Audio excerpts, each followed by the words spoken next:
l'horreur cosmique. C'est quoi ?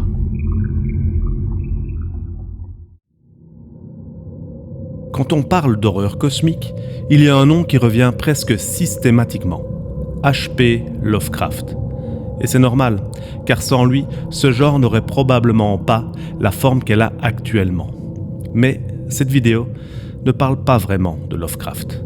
Ce qui m'intéresse surtout, c'est ce que l'horreur cosmique est devenue plus d'un siècle après lui. Car Internet lui a donné quelque chose qu'elle n'avait pas jusque-là. Une forme visuelle crédible. Mais avant d'en arriver là, il faut tout de même bien parler du commencement. Et donc, parler de Lovecraft. Au début du XXe siècle, H.P. Lovecraft va poser les bases d'une forme d'horreur très différente de celle que l'on connaît alors. Chez lui, le danger n'est plus un vampire, un fantôme ou un monstre caché dans l'obscurité. Non. Le véritable danger, c'est la découverte. La découverte que l'humanité n'est peut-être qu'un détail insignifiant dans un univers immense et indifférent. Ces récits mettent en scène d'anciennes entités cosmiques, des civilisations oubliées et des êtres dont l'existence dépasse totalement notre compréhension. Des créatures comme Cthulhu ne sont pas simplement puissantes, elles sont totalement étrangères à notre perception du monde, que le simple fait de les contempler peut conduire à la folie. Mais Lovecraft faisait face à un problème. Tout cela n'existait que dans l'imagination du lecteur. L'horreur cosmique reposait sur des descriptions, des suggestions, des choses impossibles à représenter pleinement. Et c'est sans doute pour cette raison que des adaptations au cinéma ont souvent divisé. Car montrer l'imaginable est beaucoup plus difficile que de l'écrire. Pendant longtemps, l'horreur cosmique est restée prisonnière des mots. Puis, Internet est arrivé.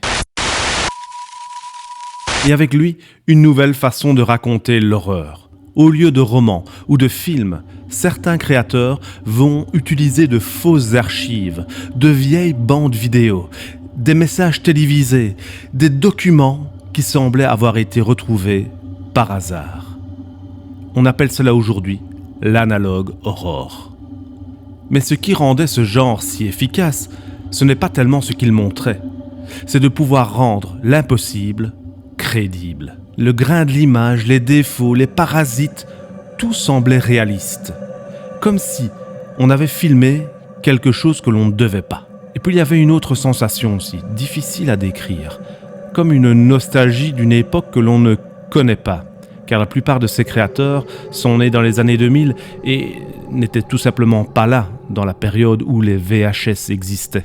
Cette sensation, elle porte un nom, c'est l'anémoïa. L'anémoïa, donc, c'est cette nostalgie d'une période que l'on n'a jamais vécue. Moi, par exemple, qui suis né en 81, j'ai cette nostalgie des années 60, 70, lorsque je voyais les vieux films en Super 8 de mes grands-parents, alors que je n'ai tout simplement jamais connu cette période. Et donc, ce qui est fascinant avec cette sensation d'anémoïa, c'est que l'on a ce sentiment de passé inaccessible. Un passé inaccessible, mais pour lequel il reste des traces, pour lequel il reste des archives. Et donc, l'analogue horror a réussi avec cela de donner une crédibilité à l'impossible. Et donc certains créateurs ont commencé à utiliser ce langage pour autre chose, pour représenter visuellement ce qui a longtemps resté sur des écrits. Et c'est à ce moment-là que je suis tombé là-dessus.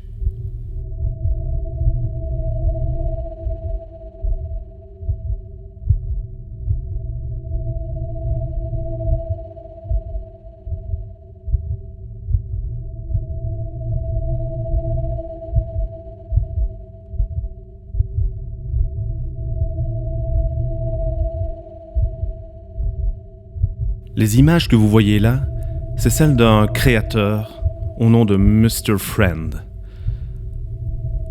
Il a créé des petites scénettes autour de cette horreur cosmique, cette nouvelle horreur cosmique.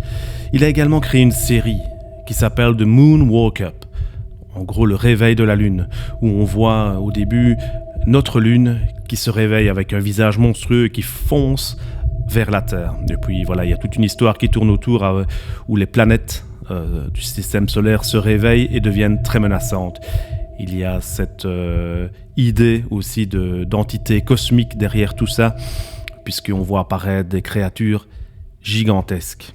Et c'est bien là que l'on revient à notre idée de base avec Lovecraft, puisque les images de Mr. Friend et d'autres créateurs vont reprendre ces bases.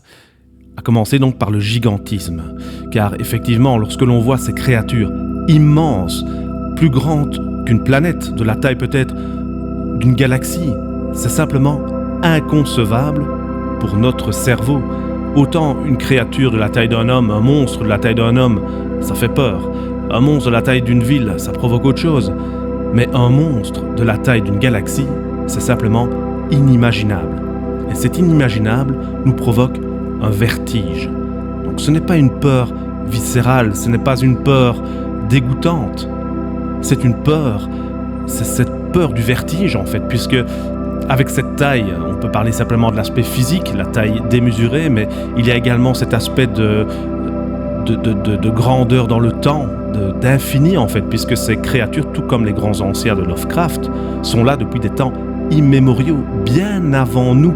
Donc ils nous surpassent autant physiquement que simplement dans l'aspect de durée de vie. C'est des êtres un petit peu immortels. Ce sont des êtres immortels et qui étaient là bien avant nous et qui seront encore là bien après nous. Et donc ce vertige, eh bien, ça nous donne le sens du sublime, mais le sublime au sens philosophique du terme. C'est-à-dire que certaines choses deviennent fascinantes, deviennent belles, tellement qu'elles nous dépassent, qu'elles nous surpassent. D'ailleurs, souvent on prend l'expression « sublimer quelque chose » veut dire de le rendre meilleur que son état de base. Et ici, on est vraiment dans cette notion de sublime qui était déjà apportée par Lovecraft. Nous avons parlé de l'anémoïa juste avant. L'anémoïa, donc, cette sensation de nostalgie par rapport à une période que l'on n'a jamais connue. Eh bien, ici, on peut retrouver cette anémoïa, mais pas par rapport à une période, par rapport à des choses que l'on ne verra sans doute jamais de notre vie.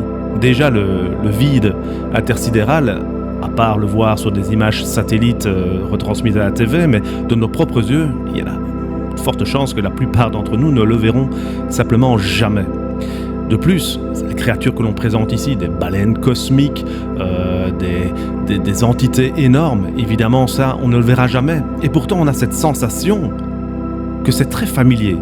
On a cette envie de le voir. Et donc, on peut rapprocher cette sensation à l'anémoïa, puisque c'est une genre de nostalgie de quelque chose que l'on aimerait voir, mais que l'on ne verra jamais.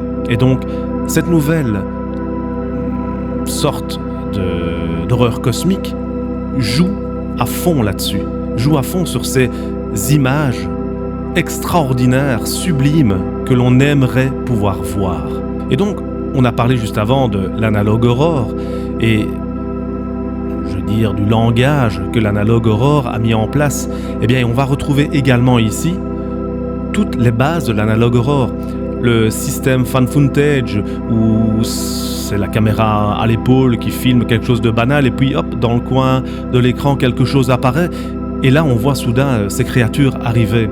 Comme si, l'élément central, ce n'était pas ces créatures, qu'on voulait filmer autre chose, mais que dans le plus grand des hasards, ça apparaît. Donc, c'est quelque chose d'un peu secret qu'on a réussi à filmer, qu'on a réussi à capter, mais ce n'était pas prévu à la base.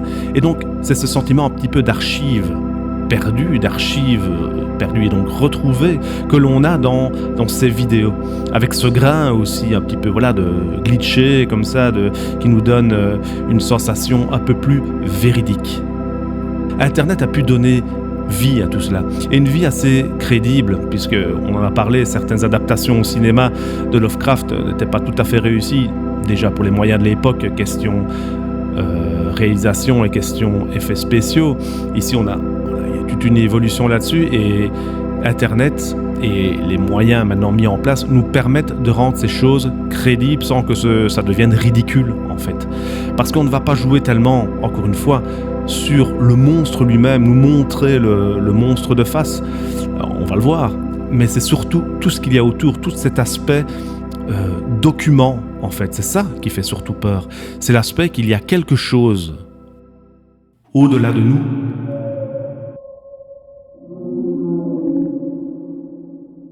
Ces images sont censées nous faire peur, mais ce n'est pas vraiment ce que je ressens. J'y vois surtout quelque chose que nous avons toujours voulu contempler, quelque chose qui nous dépasse.